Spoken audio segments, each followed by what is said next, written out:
emergency department at the very beginning of COVID with sort of as a teaching forum, and it sort of took off from there. Teleguidance can be done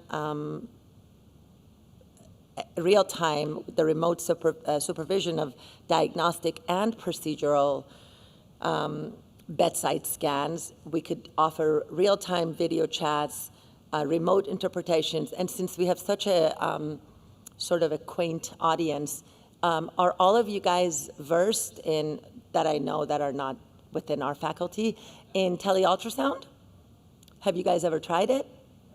Okay, so I actually feel like I have something to teach, and that's great. So so why now? For the first time, virtual point-of-care ultrasound is deliverable anywhere in the world, and it can be literally performed by anyone.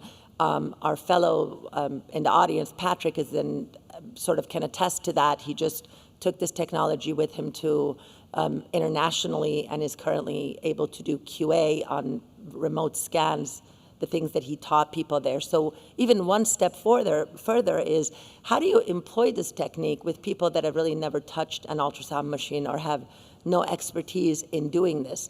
So basically, that's the whole gist of this talk and what happened. There's sort of flowing stuff in the literature is that, yes, we need to evaluate a longitudinal bedside ultrasound for point of care in pediatrics. This was in 2021, very, very well done study. Then in 2022, there was a sort of a perspective and review on the need for a curriculum for point of care ultrasound. Hi, welcome. Did pediatricians really miss the bus? And I think that as a pediatrician, I can tell you that we totally did miss the bus. This is like wildfire now in emergency medicine, obviously, the pioneers, but in internal medicine, family practice, everybody kind of wants a piece of the pie, and the pediatricians are still going around not really knowing what's going on, and yet every single one of them rotate through our department, and we expect the same things out of them that we do of an EM resident. So I didn't want to focus so much on the emergency medicine. I wanted to develop a curriculum for pediatricians, right? Because if you guys were here for the previous part of this, they don't want to learn AI. They don't really care about mitral stenosis.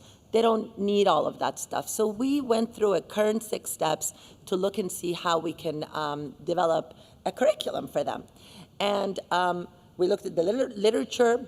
One of my great colleagues, Dr. Yo-Yo, sitting right over here front and not so much center, but to the right, helped me design a survey that we talked about.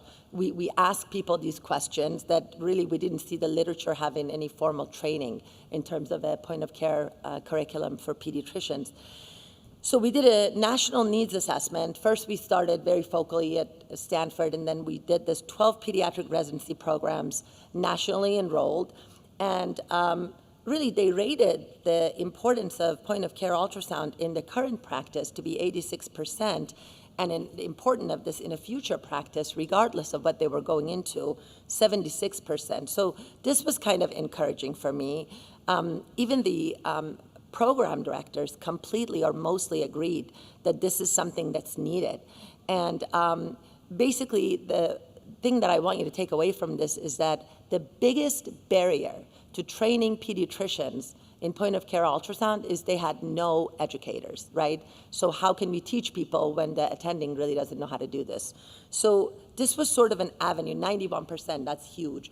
We also asked them, okay, well, what applications do you want to learn? And procedural sedation was a big one, mainly putting in an IV, even putting in central lines. The other one was a lumbar puncture.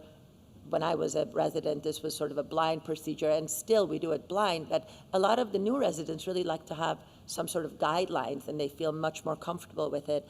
Soft tissue was another big one. Renal bladder, mainly they cared about like bladder volume in a little baby that hadn't peed in hours because of dehydration or what have you, or alternatively, somebody that was retaining urine. And then cardiac. The other surveys in the literature showed that lungs, neck, ocular also were important, but in our survey, that's not what was shown, just the ones that I highlighted.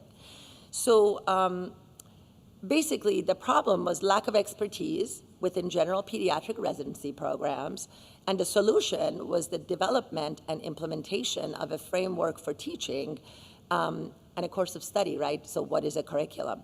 So qualified instructors via virtual tele-ultrasound. So this is sort of a picture of what the apparatus would look like. I don't know if I click on, that's Monica, one of our lovely, lovely fellows that graduated already. Now, I don't know if I click on this. Oh, yes. So let's listen. Little blue button to my laptop and make sure I'm with the right preset. So you see I have a bunch of different options here, and I'm going to choose the FAST exam. You're in the perfect place. You're on the right side of the patient. And now put the probe on. Great. And so what? Thank you. So that would be where the free. Okay, guys, so this wasn't as clear because I was the person that she was teaching, but the bottom line is this. Do you guys, everybody knows about butterfly? And I have no disclosures, by the way. I have no stocks in butterfly, whatever. So the butterfly has a function called teleguidance, right? And you literally, if the other person has a butterfly and is trying to scan, and you're a sort of one person in their cloud, they can call you, and I could be sitting in front of my computer, and I have full control over the dials, the depth, the gain, even the application that they're scanning, and I could guide them, literally hold their hand and guide them to do this. So this was really exciting for me, and obviously this is a practice thing that I did with Monica, but this has happened in the real world and in many, many different settings. We're very excited that after this curriculum was designed, we put the fillers out to see who wanted to enroll, and right now we have 5 sites enrolled. We are taking 1 to 2 faculty and 2 to 3 residents. They have minimal or in most cases no prior ultrasound experience, and we offer monthly didactics followed by teleguidance sessions, and we upload their images into the Butterfly's HIPAA-compliant educational cloud, and I QA their stuff, right? And if they meet and right now the biggest thing that we go by is the ASEP, so they need 25 scans of appropriately performed ultrasounds to be able to be accredited, or given credit to. And what they do with it is really up to them.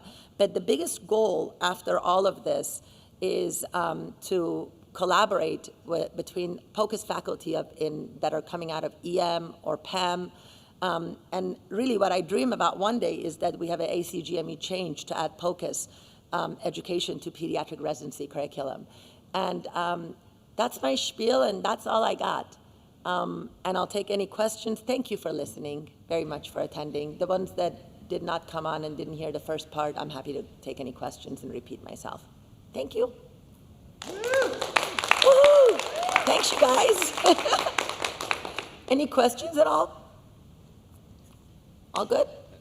Have you had any difficulties along the way? Like, have you had any particular problems that keep coming up? Yeah, I mean, it's been really difficult, and the main thing is, like, if the more academic an institution is, and 3 of my 5 sites are highly academic, and 2 of them are not, the biggest issue is to be able to get on their cloud when you don't even work there, then be able to review their scans. And I can tell you that the first program, that was the first one that I'm now done with, this took 6 entire months between me and the IT, and I showed them I'm not some weirdo, and my credentials, and they gave me like a courtesy appointment. So now I have an email that has very prestigious, that has expired now. But yeah, so those are a problem, right? But honestly, where this is gonna work is if you're in the community or if you're in a family practice area and you don't have to go through all this fluff. If you just need a butterfly and another person that can jump on your cloud. But yes, when you do in the academic world, it's very compliant and privacy, and so that's been the hardest thing. Otherwise, when we get to scan, it's easy. We've not had any connectivity issues. When Patrick went to, I think he went to Rwanda, and he did this, half the battle is connectivity, right? So, but when we're in America, most parts of America, if connectivity is not an issue, that's really all you need is somebody that will connect, and you could establish a good connection, and boom. It's really easy if you haven't done it. It's pretty light bulb going in your head, provoking. It's pretty amazing technology. Yes? How are you adding these sites? Are you doing it, you know somebody at that particular hospital, or are you cold calling different places and being like, hey, Oh, no, I didn't know anybody anywhere. I mean, I have a lot of people that I know, but not to the point of, hey, can I get some residents? We advertised very heavily in American Academy of Pediatrics and the Pediatric Program Director Association, and I am in a subcommittee of POCUS in Association Pediatric Program Directors, so it was just the word of mouth. Oh, she's doing this, and then it got to the point where I had to turn people down. It was unbelievable. Like, I had to limit myself to 5 because this is like not a big effort, and so, yeah. So it's 5, and we're almost done with the second one, and it's exciting. So we'll go from there? Yeah. Thanks, you guys. Yes? Even without there being a requirement of accreditation, do you have programs now like talking about integrating this into their curriculum for their residents? So the site that I just finished, not in 2023-24, but in 24-25, they want to do this, and they want to make their own curricula, and the people that I helped train, one of them stayed on as faculty. They were residents, and she's starting this. So it's huge.